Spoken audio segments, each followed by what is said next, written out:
Assalamualaikum warahmatullahi wabarakatuh. Waalaikumsalam warahmatullahi wabarakatuh. Selamat pagi anak-anak. Selamat pagi, Ibu. Alhamdulillahirrabbilalamin. Bu Guru senang sekali bisa bertemu dengan murid-murid Bu Guru yang ada di kelas 7 ini. Insya Allah murid-murid Ibu ini udah pada siap untuk melakukan pembelajaran IPS. Nah, untuk lebih menyiapkan diri kalian lagi, lebih baik kita berdoa terlebih dahulu. Berdoa menurut kepercayaan masing-masing dimulai.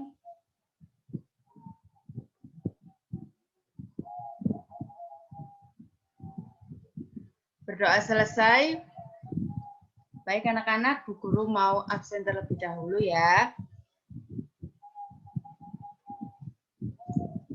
Ada Iklima, Deviva, Maulida, Isnaini, dan Intan. Ada beberapa murid Ibu yang belum join ya, nanti sambil kita tunggu. Baik anak-anak, di sini ada yang tahu nggak minggu lalu kita belajar mengenai apa, materi apa?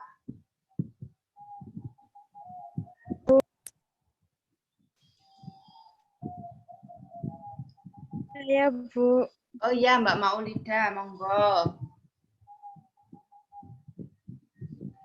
Minggu kemarin kita membahas mengenai kerajaan-kerajaan pada masa Hindu-Buddha, Bu. Tepat sekali, terima kasih Mbak Maul. Nah, karena kita itu akan belajar tentang sejarah Indonesia ya anak-anak. Kalau belajar sejarah itu harus berurutan kan ya, dari A ke B. Tidak dari A ke E seperti itu ya. Nah, urutannya setelah kita belajar tentang kerajaan-kerajaan pada masa Hindu-Buddha, kita akan belajar tentang kehidupan masyarakat pada masa Islam. Nah, untuk mempelajari bagaimana sih agama Islam itu ada di Indonesia yang awalnya itu kan masyarakat di sini beragama Hindu-Buddha ya. Kemudian kok tiba-tiba sekarang sudah ada agama Islam bahkan dianut oleh banyak masyarakat Indonesia. Kita akan mempelajari tentang teori masuknya agama Islam itu terlebih dahulu. Sekarang Bu Guru mau tanya, udah pada siap belum untuk belajar tentang teori masuknya agama Islam di Nusantara? Sudah, Bu. Ya, bagus sekali. Bu Guru mau share screen terlebih dahulu.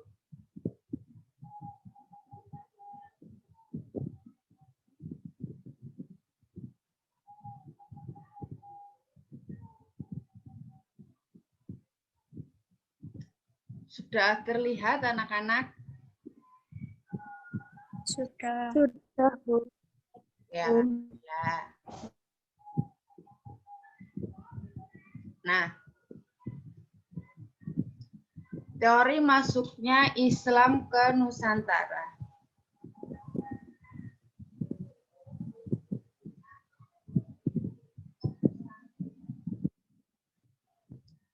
Apakah suara saya putus-putus?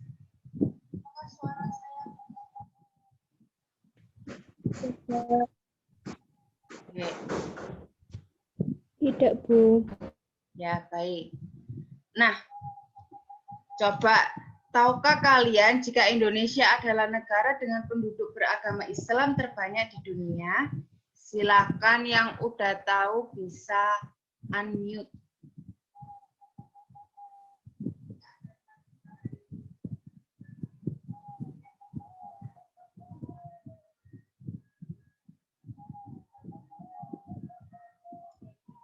Gimana, ada yang tahu enggak?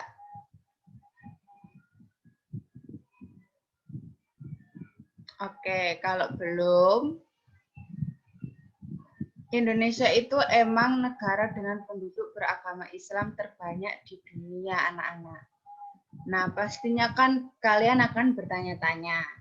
Yang tadinya itu agama Hindu-Buddha yang banyak dianut oleh masyarakat Indonesia, kemudian kok bisa sekarang Indonesia itu penduduknya banyak yang beragama Islam.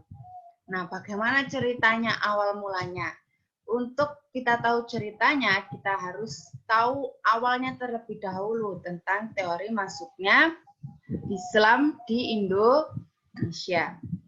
Oke, ini ada Mbak Zahrotun yang baru gabung.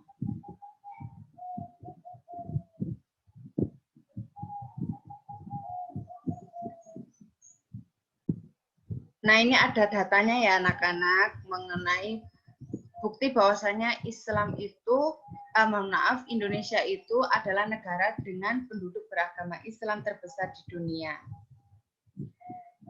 Baik, kita akan belajar mengenai teorinya terlebih dahulu ya. Yang pertama adalah teori Arab. Bu Guru tidak banyak menjelaskan karena nanti kalian akan berdiskusi bersama teman kalian. Nah, menurut teori ini, Islam masuk ke Nusantara pada abad ke-7 Masehi. Salah satu buktinya ialah ada seorang dari Cina begitu ya, yang melakukan pelayaran dan kemudian singgah ke Sumatera untuk beberapa waktu dan menemui bahwa di sana ada pemukiman Arab. Jadi orang yang beragama Islam di sana itu bukan hanya beberapa rumah, melainkan sudah satu kampung gitu, ada yang beragama Islam. Nah, kemudian teori yang kedua adalah teori Persia, mengemukakan bahwasannya Islam dibawa oleh orang-orang dari Persia atau Iran, begitu ya.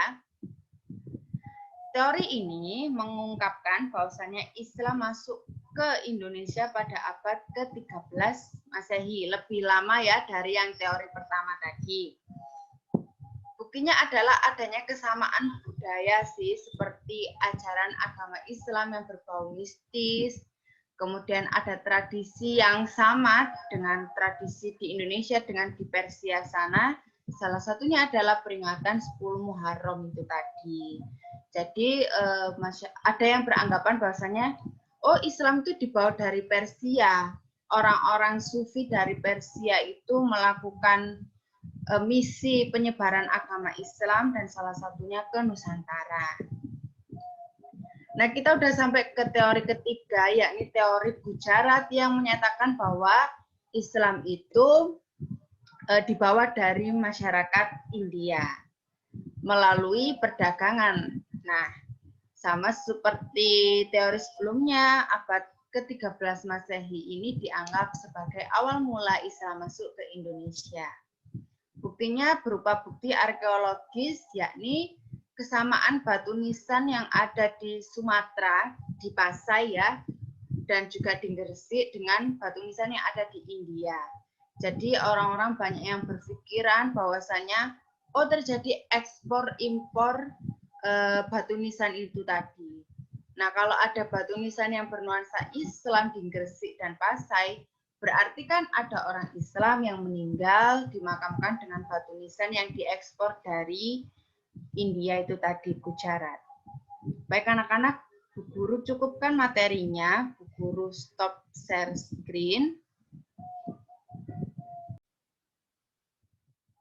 Ya baik anak-anak, jadi Bu Guru mau membagi kelas ini menjadi 2 kelompok ya. Kelompok yang pertama kelompok A, ada Isnaini sama Iklima. Tadi Tiffany-nya sepertinya keluar gitu dari Zoom meeting. Nah, yang kelompok B ada Maulida sama Devi Fatul ya.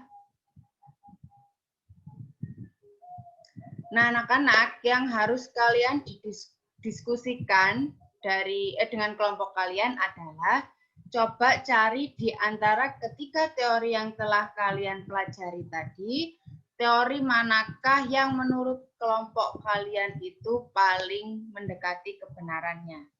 Bu Guru berikan waktu diskusi selama 8 menit.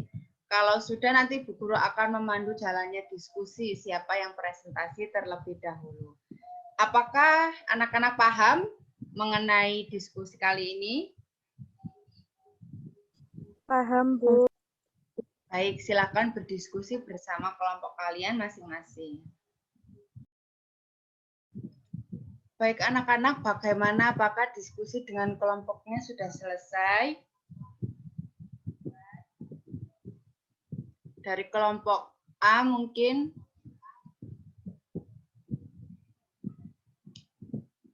Isna ini Iklima, sama penggantinya Tiffany ada Zahrotun Islamia. Apakah sudah selesai melakukan diskusi?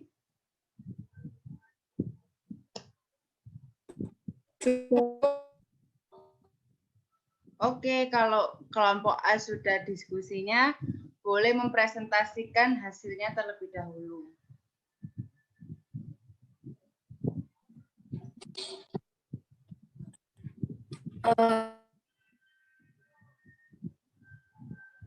Kebenarannya ialah teori Arab yang menyebutkan bahwa sudah masuk ke Nusantara sekitar abad ke-7 Masehi.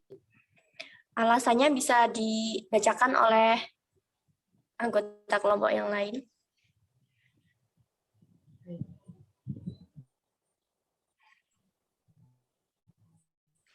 Ya, alasan yang pertama adalah karena telah ditemukan makam Siti Fatimah binti Maimun di Gresik yang wafat pada tahun 1082. Hal ini menunjukkan sudah ada orang Muslim di Nusantara, yang mana didukung dengan bukti telah ditemukannya kampung yang bernuansa Islami di Sumatera pada abad ke-7 Masehi. Mungkin itu, Bu, alasannya. Silakan. Iya, Bu. Alasan yang kedua itu adanya mazhab yang digunakan oleh mayoritas penduduk Islam di Indonesia saat ini adalah mazhab Syafi'i, sama seperti mazhab yang banyak digunakan oleh masyarakat Arab seperti Mesir. Selain itu, penggunaan gelar Al-Malik pada raja-raja juga menunjukkan bahwa Nusantara telah mendapatkan pengaruh Islam dari Arab. Mungkin itu, Bu, alasan. Terdapat juga sejarah tradisional dalam hikayat Raja-Raja Pasai menyebutkan bahwa Syekh Ismail berasal dari Mekah, datang ke Pasai dan kemudian mengislamkan Raja Pasai serta memberinya gelar Mak Salih. Mak Salih, hikayat itu ditulis sekitar tahun 1350 Masehi. Terima kasih. Sekian presentasi dari kelompok kami. Ya, terima kasih ya dari kelompok A yang mana berargumen bahwasannya menurut mereka teori yang paling kuat adalah teori Arab ya. Guru mau menambahi kalau misalkan Bu Guru lebih percaya kepada teori Arab ini, dia mampu memberikan bukti bahwasanya Islam datang lebih awal yaitu pada abad ke-7 Masehi. Baik, selanjutnya adalah kelompok B yang akan presentasi dari Devi Fatul Laili dan Maulida Maya, dipersilahkan.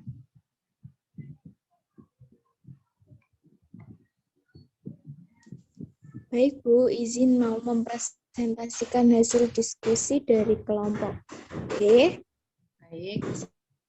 Saya akan mengawal kelompok kami. Teori yang paling mendekati kebenaran ialah teori Gujarat yang menyebutkan bahwa Islam berasal dari India. Jadi teori ini memiliki bukti berupa adanya kesamaan batu nisan di Gresik dan Pasai terhadap batu nisan di Gujarat, yaitu untuk selanjutnya akan dilanjutkan oleh Maulida. Baik, alasannya adalah karena pada masa itu Nusantara sangat terkenal dengan jalur pelayaran untuk perdagangan internasional.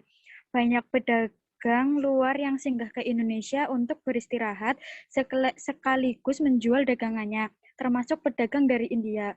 Mereka juga menyebarkan agama Islam melalui perdagangan ini. Batu nisan yang sama antara yang ditemukan di Gujarat dengan yang di Gresik diduga ialah produksi Gujarat yang diekspor sampai ke Nusantara. Selanjutnya akan dijelaskan oleh Intan.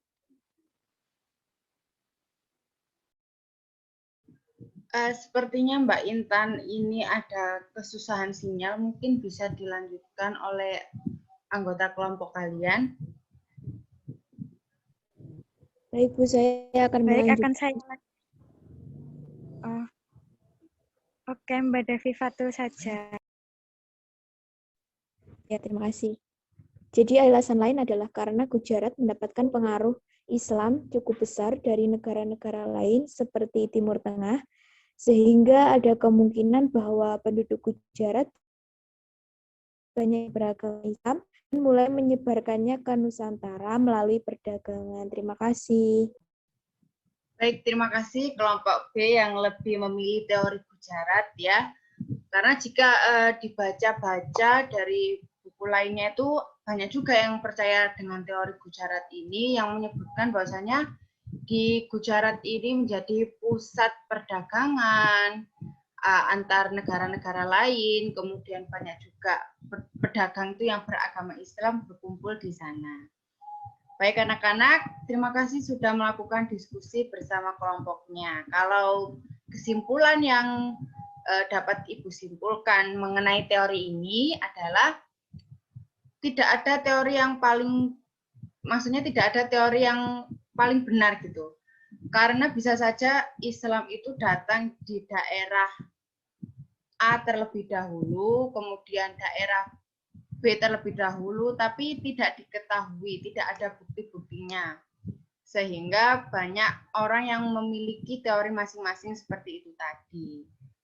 Nah, kita sudah sampai pada kegiatan akhir ya anak-anak. Guru sudah menjelaskan materi, kalian sudah berdiskusi dan presentasi. Sekarang monggo mungkin dari kalian ada yang belum memahami tentang materi ini, boleh untuk bertanya. Silahkan.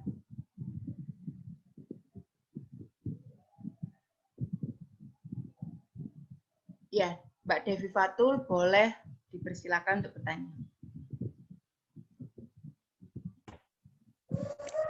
Baik, terima kasih Bu diberikan kesempatan untuk bertanya. Pertanyaan saya yaitu sebelum ada Indonesia kan banyak kerajaan Hindu-Buddha, bahkan kerajaan yang sampai sukses seperti Majapahit. Apakah hanya dengan perdagangan dan pernikahan Islam dapat masuk menguasai Nusantara? Terima kasih. Oke, baik. Terima kasih pertanyaannya dari Mbak Devi Fatul. Jadi kalau kita nantinya belajar mengenai penyebaran agama Islam di Nusantara, sebenarnya tidak hanya terpaku pada perdagangan dan juga pernikahan, tetapi juga tentang politik, ya, pendidikan, seperti itu. Kalau kita belajar tentang Wali Songo menyebarkan agama Islam di Nusantara ini kan juga dengan kesabaran, keuletan mereka, istiqomah ya. Kemudian mereka juga melakukan akulturasi budaya melalui pendidikan dengan cara membangun pondok pesantren dan lain sebagainya gitu. Jadi proses penyebaran agama Islam sampai Indonesia itu menjadi negara dengan penduduk Islam terbesar di dunia ini tidak terjadi hanya misalkan 5-10 tahun, tetapi selama berpuluh-puluh tahun atau bahkan beratus-ratus tahun. Itu Mbak Devi Fatul.